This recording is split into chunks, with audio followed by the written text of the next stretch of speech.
for attending this seminar. I am extremely thankful कि आप सबने यहाँ पर आके अपना कीमती समय दिए.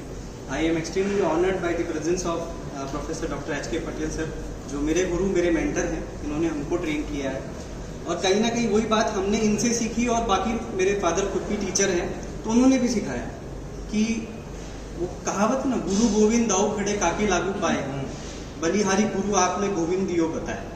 तो गोविंद साहब ने भी यही कहा था कि गुरु बैठा हो तो पहले उसको प्रणाम करो, भगवान बाद में आता है. तो पापा खुद टीचर रहे हैं.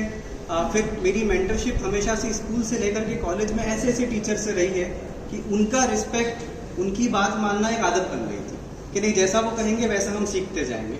और कहीं ना कहीं ये सब टीचर्स की वजह से ही मैंने ये चूज करी लाइन कि नहीं मैं भी फिर इसमें धीरे धीरे आगे बढ़ूंगा. क्योंकि मैंने बहुत पहले कहीं पर सुना था कि आपकी पूरी लाइफ 2 लेटर्स के बीच में, बी और D. B for birth, D for death. आपका पूरा लाइफ इन 2 लेटर्स के बीच में. और इन 2 लेटर्स के बीच में कौन सा लेटर आता है? C, choice. ये आपकी चॉइस ही है जो आपको बड़ा बनाएंगे. You can choose what to do, what to aspire, whom to inspire. आपकी चॉइस आपको आगे लेके जाएगी. तो मेरा आप सब जाने वाले यंग बच्चों से ये रिक्वेस्ट है, just keep few things in your mind. पहला पॉइंट, ह्यूमिलिटी, हम्बलनेस. आप पढ़ने जा रहे हो, इसको कहते हैं आप सरस्वती ग्रहण करने जा रहे हो. सरस्वती को जब ग्रहण करते हैं, विद्या को जब ग्रहण करते हैं तो आपको झुकना पड़ता है. वही सबसे ज्यादा झुका हुआ होता है जिसके अंदर सबसे ज्यादा नॉलेज होता है. आप कभी भी उस बात में शर्माना मत. आपको आपका कोई टीचर या कोई भी बड़ा इंसान, घर का भाई बहन, माता पिता कुछ सिखाएं तो उसको सीखने में कभी हिचकिचाना. बिकॉज आप जितना उनसे सीख सकते हो, जितना अपने आसपास के लोगों से सीख सकते हो, टीचर से सीख सकते हो, वो खुद आपको आपकी लाइफ इतना नहीं सिखाने वाली है. सो फर्स्ट पॉइंट, आप जहां जा रहे हैं वहां पर हम्बलनेस, ह्यूमिलिटी, संयम, ये सब चीजें अपने अंदर रखना. ज्यादा डाइवर्ट नहीं होना है. बिकॉज वहां पर ऐसे लोग भी होंगे जो चाहते नहीं है कि आप आगे बढ़ो. जो शायद उसमें से कुछ लोग ये चाहते होंगे कि आप आगे नहीं बढ़ो या इंडिया आगे नहीं बढ़ो. हमको उन सब लोगों को बीट करने के लिए संयम रखना पड़ेगा. तो मेरा फर्स्ट पॉइंट यही रहता है, बी हम्बल. हमेशा झुको. गलती है तो मानो, नहीं है तो भी ये सोच के मान लो कि सामने वाले से बहस करके मुझे क्या मिल जाएगा. वो सुनी ना कहानी शेर की और गधे की. शेर और गधे में बहस हो गई थी कि घास तो नीली होती है. गधे ने बोला कि नहीं घास नीली होती है. शेर ने कहा नहीं हरी होती है. गए वो लोग बब्बर शेर के पास जो जंगल का राजा है. जंगल के राजा ने पनिशमेंट शेर को दिया. तो शेर ने पूछा मेरी क्या गलती, घास तो हरी है, मुझे क्यों पनिशमेंट दिया? कि पनिशमेंट तेरे सही होने का नहीं है, पनिशमेंट इस बात का है कि तूने गधे से बहस क्यों करी. सीख ले, बराबर वालों से ही बहस करनी है, तभी आप सीखोगे. इसको बोलते हैं. सेकेंड पॉइंट है पीयर प्रेशर.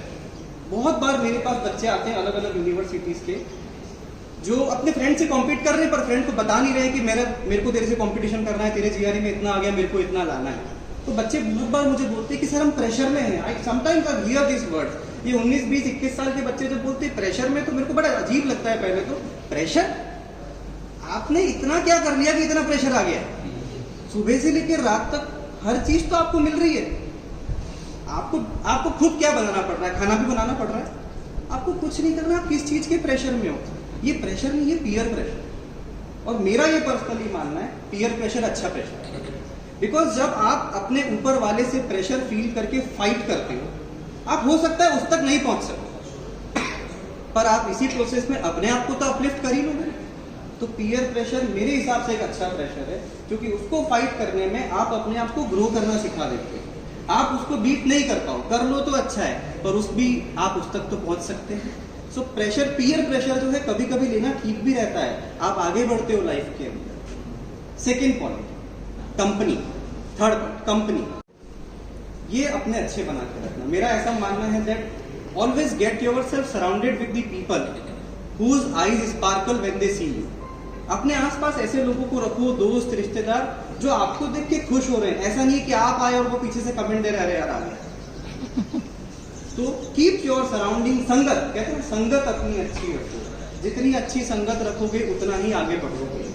ये ध्यान रखो. फोर्थ पॉइंट है always be thankful to God. भगवान को कभी भी थैंक करने में शर्माना मत। दिन में 25 बार करना पड़े तो करो, हर आवर करना पड़े तो करो। Always be thankful to God, because भगवान ने जो आपको दिया है जीवन से लगा करके एंड तक, वो सिर्फ ईश्वर की वजह से हुआ है। अपने भगवान को, किसी भी भगवान को शुक्रिया करने में कभी किसी से शर्माना मत। Be thankful to the almighty who is present, who is looking after this entire world and all of us. Fifth point, जैसा कि सर ने कहा था, मैं फिर से कहूंगा, अपने माँ बाप। आपने एक बार बहुत पहले वीडियो भी देखा होगा, उसमें भी मैंने आप सब लोगों से यही रिक्वेस्ट करी कि कुछ भी हासिल हो ना, कभी भी फटाफट माँ बाप को गले लगा के आई लव यू बोल दो। ऐसा जरूरी नहीं, अच्छा आप जरूरी नहीं कि पेरेंट के साथ में इतना फॉर्मल रिलेशन बनाना है कि every time you get something और आप, वो चलेगा, वो माँ बाप है, वो एक बार आशीर्वाद देंगे, वो 100 जन्म तक साथ देने वाला है। वो 100 बार देंगे, उससे कोई फर्क नहीं पड़ने वाला। बट आप अपने पापा मम्मी को ये मौका मत दो कहने का कि आप उनको कितना प्यार करते हो, ये आपने उनको बताया। तो फिफ्थ पॉइंट है पेरेंट। जब भी कुछ भी मिले, कैसा भी मिले, सफलता मिले, असफलता मिले, आपको भूख नहीं लग रही हो, आपको कुछ भी लग रहा हो, अपने माँ बाप को हमेशा फोन करो। किसी को भी कर लो, या तो माता जी को कर लो या पिताजी को कर लो, पर उनको लूप में रखो। क्योंकि ये बहुत सही बात कही है किसी ने भी, और सर ने भी कही है, ये दोनों आपका साथ कभी नहीं छोड़ेंगे। ये दो लोग ऐसे लोग हैं जो आप किसी भी परिस्थिति में रहेंगे, ये आपके साथ ही खड़े रहेंगे। आपको ऐसा नहीं है कि गलत करने की सलाह देंगे, आप गलत हो तो सही करेंगे, पर फिर भी आपके साथ खड़े रह करके आपको सही समझाएंगे। ये आपको उतना सपोर्ट कर सकते हैं जितना सपोर्ट आपको कोई भी नहीं करेगा। So always be thankful and love your parent, और बस उनको हर हफ्ते वहां से फोन करके बोलते रहना आई लव यू। बाकी जिसको बोलना है बोलना, पर इनको तो बोलना ही। बाकी आपकी चॉइस है, C for choice. Only choices will make you great and excel in life. आपकी चॉइस ही आपको महान बनाएगी। ये ही बहुत बार ऐसा होता है, हमने सुना होगा, किसी ने करियर छोड़ दिया, कुछ कर रहे थे काम, कुछ और करने लग गए। आप देखो ना, जो भी आज बड़ा बना है, बिलियनियर, मिलियनियर या बहुत नाम कमा रहा है, उसकी चॉइस थी उस चीज को करनी, उसको किसी ने बोला नहीं था। ऐसी बात है ना कि सचिन तेंदुलकर को कोई सपना नहीं आया था कि एक दिन उठा, उसको सपने में आया मैं तो क्रिकेटर ही बनूंगा। वो उसकी चॉइस थी कि मुझे क्रिकेटर ही बनना है, पर उसके लिए उसने क्या मेहनत करी है। सुबह 8 बजे से लेकर के रात को 8 बजे तक सचिन तेंदुलकर आजाद मैदान में प्रैक्टिस करते थे। There has been many incident कि वो खाना खा रहे और सो गए।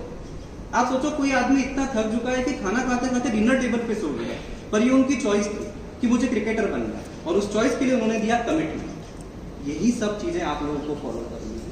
अभी तो बहुत टाइम है आपको ग्रो करने में। वो एक छोटा सा शेर है कि अभी तो सन्नाटा है, बाद में शोर आएगा। लोगों का समय आता है, हमारा दौर आता है। बहुत बार इंटरेक्शन करें हैं, और एक सबसे फैक्ट बात जो मैं आप सब बच्चों के बारे में कहूंगा, जो भी मेरे से जुड़े हुए इतने सालों में, आज 9 इयर्स प्लस हो गए हैं पढ़ाते हुए, जितने भी बच्चे आज तक मिले हैं, सब बहुत सिंसियर थे, बहुत हम्बल थे। मेरे को कभी किसी बच्चे ने पलट के ये नहीं पूछा ऐसा क्यों कर रहे हैं। उसने ये पूछा आप जो कर रहे हो वो सही होगा, मेरे लिए क्या फायदा है वो बता। Now that is the training given by parents. ये पेरेंट ही हैं जो इनको सिखा रहे हैं कि आपको सामने वाले को कितना रिस्पेक्ट देना है, उसके साथ में कैसे बिहेव करना है। तो मैं बहुत थैंकफुल हूँ गॉड का कि मुझे ऐसे बच्चे मिले जिन्होंने हमेशा मेरे ऊपर पूरा भरोसा किया। और रिजल्ट फिर कैसे ना कैसे तो निकाल ही लेते हैं हम लोग, ये आपको पता है मेरा नेचर कि लाके तो दे ही देंगे, किसी ना किसी तरीके से काम तो करेंगे। So that is the fact. And touch में रहना सब लोग, और मिलते रहना। जाते से ही अपना नया नंबर व्हाट्सएप पे अपडेट कर देना, we will be in touch.